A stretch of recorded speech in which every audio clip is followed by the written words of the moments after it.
Ibu bapak, saudara-saudara yang dikasihi Tuhan Yesus Kristus dan anak-anak yang juga dikasihi Tuhan Yesus, kita kembali berjumpa di hari yang kedua persekutuan doa menghayati 7 perkataan Tuhan Yesus ketika disalib. Oleh karena itu, kita telah bertemu pada saat ini. Kita bersyukur bahwa pertolongan kita itu adalah di dalam nama Tuhan Allah, pencipta langit dan bumi. Oleh karena itu, turunlah atas kita sekalian kasih karunia dan damai sejahtera dari Allah Bapa kita dan Tuhan Yesus Kristus ada pada kita sekalian. Amin.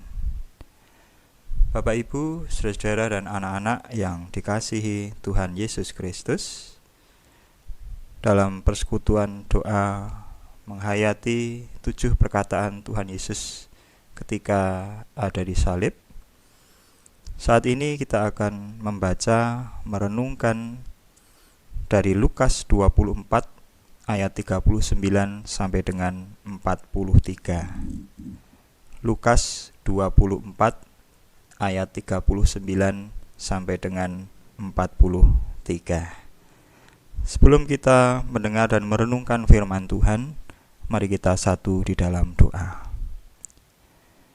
Ya Tuhan, kami bersyukur untuk persekutuan yang kedua yang boleh kami lakukan pada saat ini, dalam rangka menghayati kesengsaraan Tuhan Yesus Kristus di masa Prapaskah ini.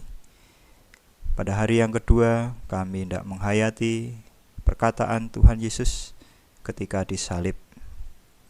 Oleh karena itu ya Tuhan, berbicaralah kepada kami semua melalui pembacaan firman Tuhan, dan kuasailah dengan Roh-Mu yang kudus, agar kami dapat mengerti dan melakukan firman-Mu. Kami mohon di dalam nama Tuhan kami Yesus Kristus. Amin. Pembacaan firman Tuhan diambil dari Lukas pasal 23 ayat 39 sampai dengan 43.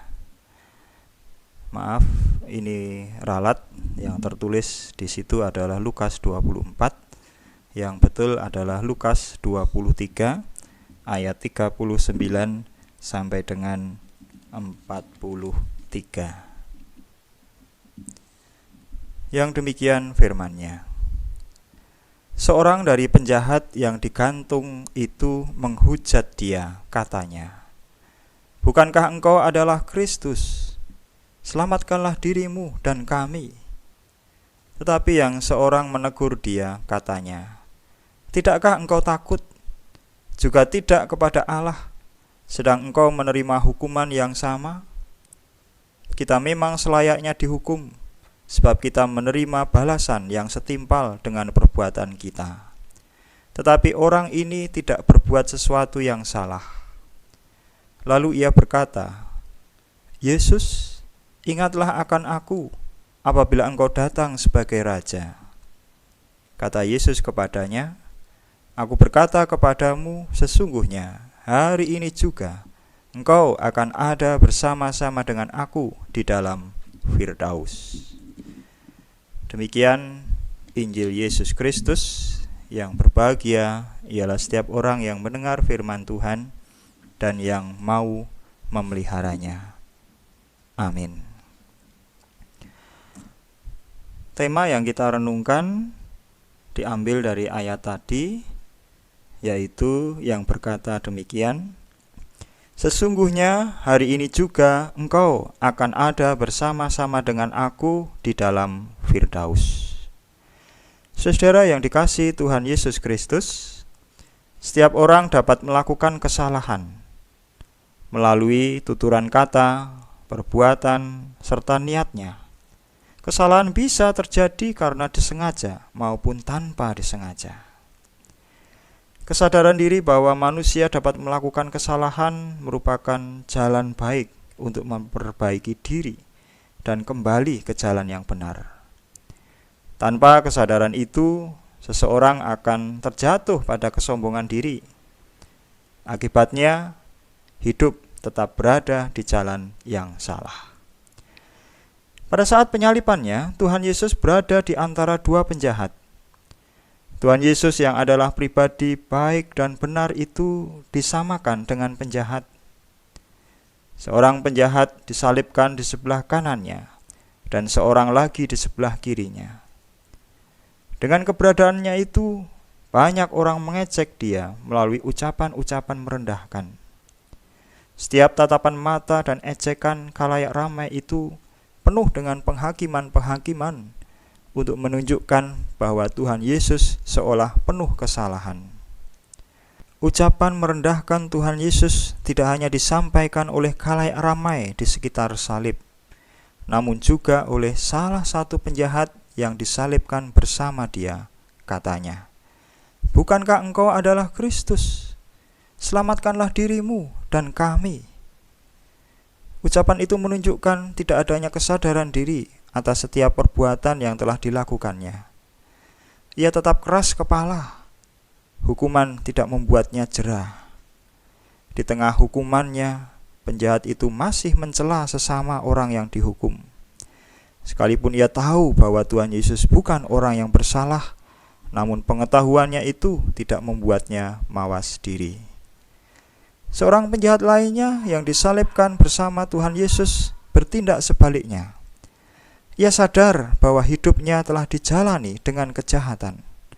Akibat dari kejahatannya itu, ia merasa pantas mendapat hukuman.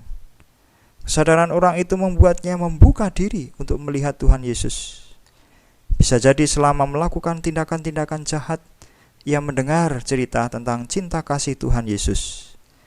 Atas dasar itulah ia memohon pada Tuhan Yesus, "Yesus, ingatlah akan aku apabila engkau datang sebagai Raja."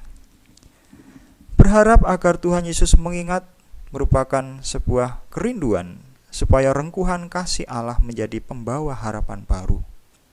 Orang itu memahami bahwa tidak ada kata terlambat untuk memohon pengampunan. Karena itu, di saat-saat terakhir menjelang ajalnya, ia meminta belas kasih Tuhan Yesus. Saudara kekasih Tuhan, kesadaran diri dan pertobatan merupakan pembuka jalan menuju pemulihan. Ucapan tobat orang itu dijawab oleh Tuhan Yesus.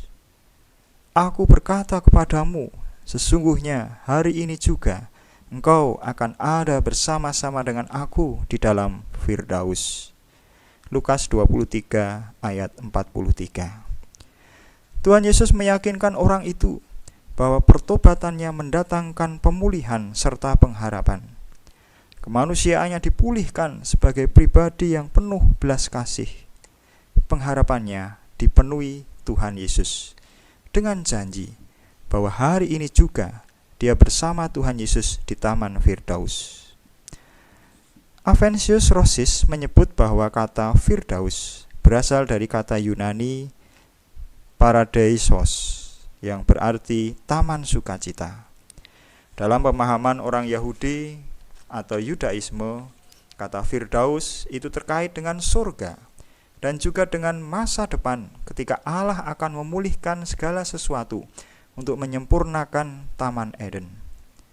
Firdaus adalah tempat di mana orang-orang benar tinggal setelah kematian. Hal inilah yang dimaksud Tuhan Yesus ketika ia menggunakan kata Firdaus pada bagian ini. Saudara yang dikasihi Tuhan Yesus Kristus, perkataan Tuhan Yesus ini meyakinkan kita bahwa dalam Dia keselamatan itu nyata adanya.